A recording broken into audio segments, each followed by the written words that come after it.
our satiric reviews. You don't have to agree, but don't bitch about it.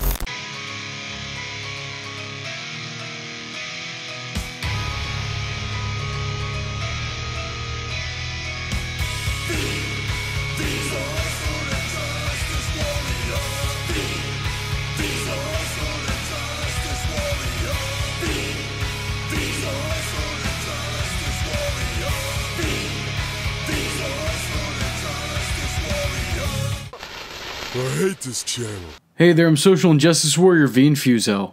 And how about that Sonic movie? How about that Sonic movie? The commercials came out and all of a sudden, everyone on the internet had an opinion. And none of them positive. The worst in the world. Everyone thinks that this movie's gonna suck. It's gonna be one of the worst video game movies ever conjured up. And with movies like the Super Mario Bros. Movie and the entire Resident Evil franchise, it's safe to say that it's in good company. There's definitely some solid competition there. But while everyone's rattling their brains and putting their heads through walls, I, on the other hand, think this movie is gonna be a masterpiece. This movie is gonna be amazing. Not because of how good it's gonna be, but because of how downright awful it's destined to be. Never before have I seen a movie that is practically prophesized in how much it's gonna suck. Just by its initial advertising, so much was done wrong, it's hard for me to believe that this wasn't intentional. Everything from the plot to the casting, I mean, it's just too imperfect. It's perfect. This is like Sonic 06 meets The Room. And speaking of which, by the way, I don't know if you guys seen, oddly enough, Tommy Wiseau is trying to get a part in this. And you know what? I say give it to him. I say give it to him. But to be fair, I say that just about basically anything Tommy Wiseau wants to do. I say do it. 100% of the time, do it. Fans and casual moviegoers alike are more than just a little tired of a source material character being plucked from its universe and placed into our world. It's a tired, overused trope that didn't really work all that well to begin with, but for some reason still persists. I mean, think about it. The Smurfs, Woody Woodpecker, Fat Albert, He-Man, need I say more? It's been done before and no one in the history of watching movies has ever liked it. And yet, somehow, it's still a reoccurring thing. The common argument being that if there's already a plot and a backstory to the character, and a world, a universe that they live in, then why not use that? Why bring them here? It doesn't make sense for them to exist in our world. Why do it? Why are you doing it? That does not make sense. And on top of that, we're not just talking about any character. We're talking about Sonic the Hedgehog. Have you ever met a Sonic the Hedgehog fan? I wish I didn't. They are some of the most overly obsessed and theatrical people that you would never want to meet, let alone piss off. What the frick are you guys doing? Asking for all this frickin' garbage? Why do we need Sonic Adventure 3? Why do we need Sonic Heroes 2?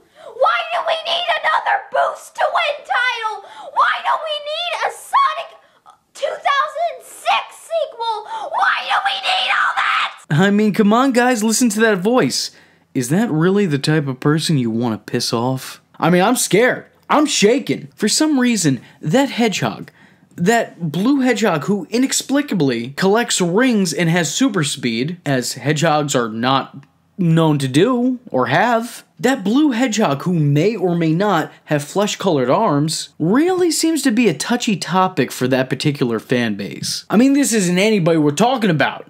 This is the Great Blue Messiah. This is a Sega icon who, truthfully speaking, probably should have died when his brand's importance did. Though I gotta say, if there was ever a way to finish off the job that Sonic Boom started, this movie is the way to go. I mean, you have James Marston, James Marsters?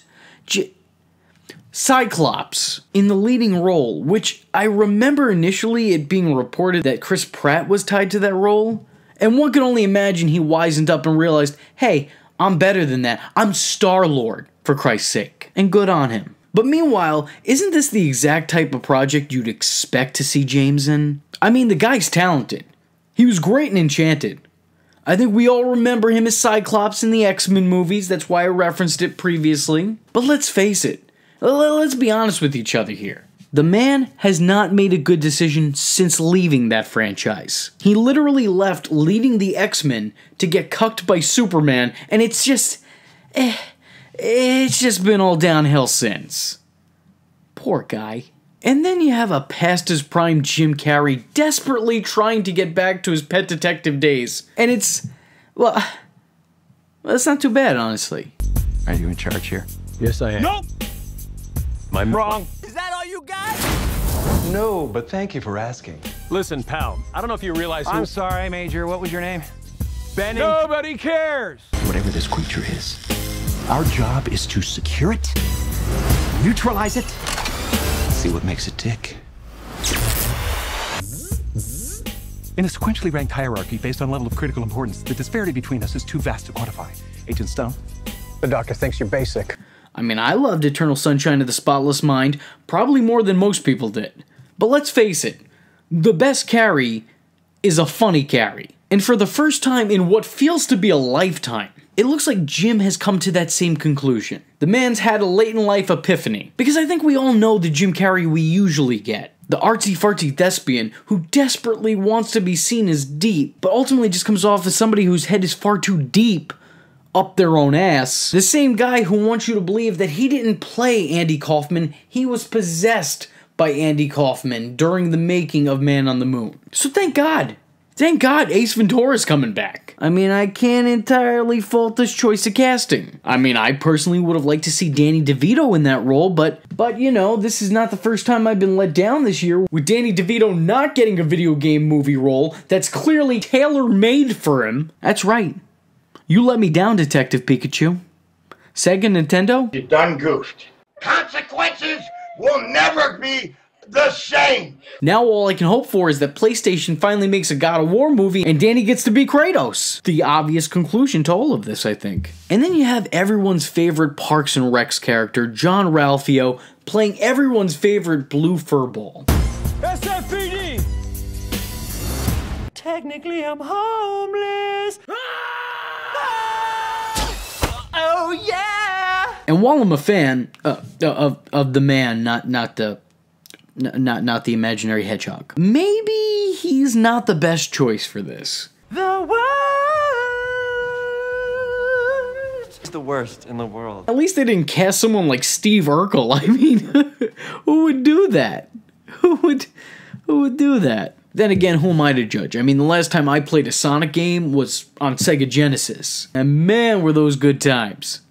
Much better, much simpler times. You know, I'm just going around trying to grab some rings and get to the end of the level. Didn't even know who Eggman was. Never heard about Rule 64. Oh man, what I wouldn't give to be that naive again. Take me back. And Gangsta's Paradise? Gangsta's Paradise. You drug Coolio into this? You know, somehow this doesn't give me the Dangerous Minds type vibe. I mean, I personally don't know if you could have used a song any less fitting for your trailer. I really don't. Can you just imagine, like try and bring yourself to the board meeting mentally? What songs do you think they pitched that ended up getting turned down for them to say, you know what, Gangsta's Paradise, it works. Good enough.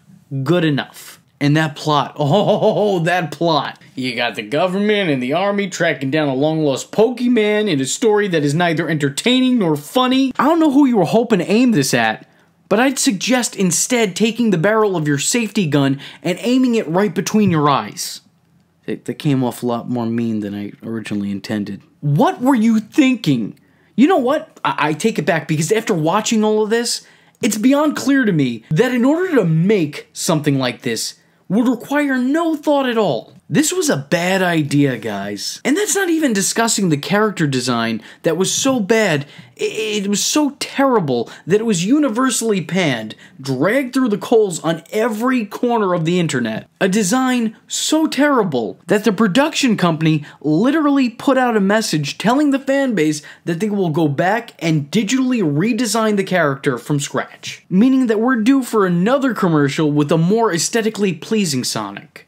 And to be honest, I'm kind of hoping that the fandom hates that one too, so they just keep sending it back to the studio like the perpetual annoying snobby wife who keeps sending her steak back because she ordered medium rare. The backlash was so awful that the company was forced to change the way the character looks. It's someone's job to design that character, to digitally add him into all the scenes he's not in, and frame by frame render him into the movie. And being that he is in fact the main character in his titular movie, I'd imagine there's a good chunk of it he's featured in.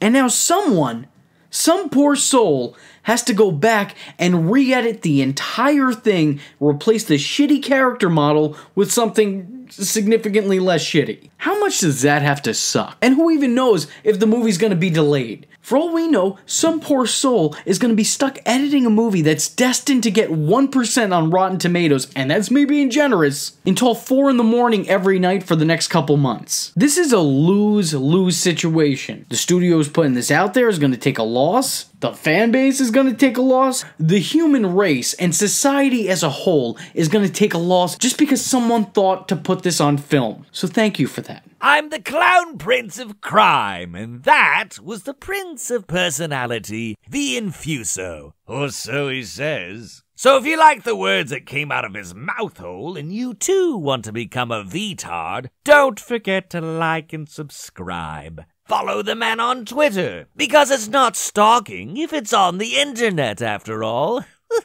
Join the fun by joining the Discord. If for some strange reason you want to show support, and I don't know why you would, and if you have $1 to spare, head over to the SIJW's Patreon, where you can request videos, get exclusive content, and early access to scheduled videos. Or head to his PayPal, where you can buy the shirts. Oh, aren't those lovely? And just remember, if you're not tuning in, you're missing out. Yeah.